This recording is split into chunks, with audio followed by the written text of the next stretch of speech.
Jingle All the Way is a cult classic Christmas movie starring Arnold Schwarzenegger. It's a cult classic now, but back then it didn't do that good critically, with a simple story of a deadbeat dad attempting to get his kid a new Turbo Man action figure. Simple. And this is at the height of Arnold Schwarzenegger's career, so it was easy for the movie to sell, with hits like The Terminator under his belt.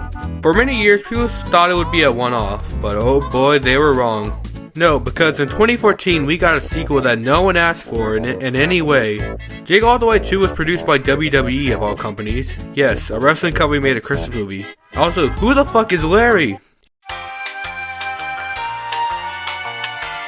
He's the guy who voiced Mater, and I haven't seen him in anything else besides that. With that being said, let's get into the movie. The plot is about Larry, yeah that's his actual name in the movie, getting his daughter a bear plush for Christmas. But his stepdad wants to have like an advantage over him by getting her the Harrison plush.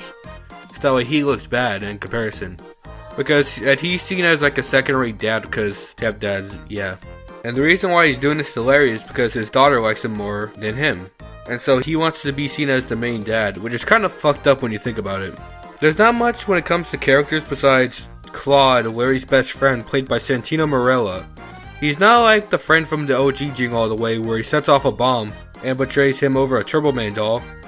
No, he's just a loyal friend, not much depth to him. He's just his friend that he does shit with.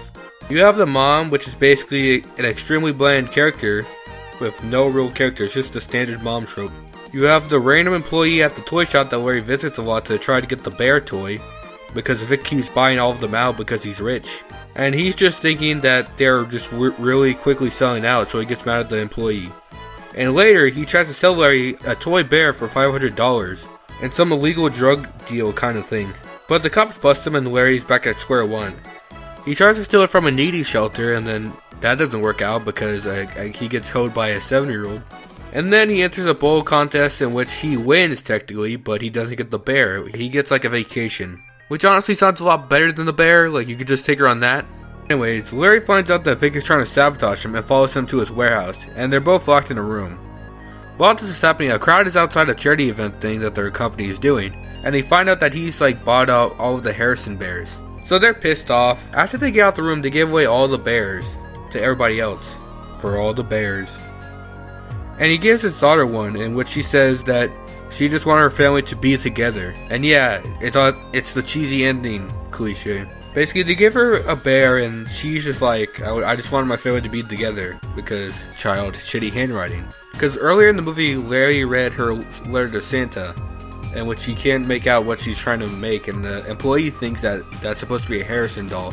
Well, and let's talk about the comedy of this movie, because let's be honest, it isn't the best. I haven't laughed a single time at this movie. Not in an unironically way. It's just so predictable. Like, there was this joke, Larry's attempt to win over his daughter to put a bunch of snow in a truck and bring it to her, so she has real snow. Now, any logical person would say, hey, wouldn't that just turn into water? And yes, you would be right. And the obvious joke ensues. There's also a slapstick joke where it's like he's plugging a bunch of lights into one socket and he gets blasted back. I swear I've seen this before. But overall, it's just one of those movies that you look at once, say, hey, that was shit, and move on for the rest of your life and forget about it. While researching this video, I found out that WWE made a sequel to another movie that didn't need a sequel, and Surf's Up. They also made a movie called Inside Out. No, not that one. This one. I've seen that movie once and I can't recall anything that happens from it. Apparently they actually do well in DVD sales. I don't know who's watching The Condemned, but I guess there's a market for it.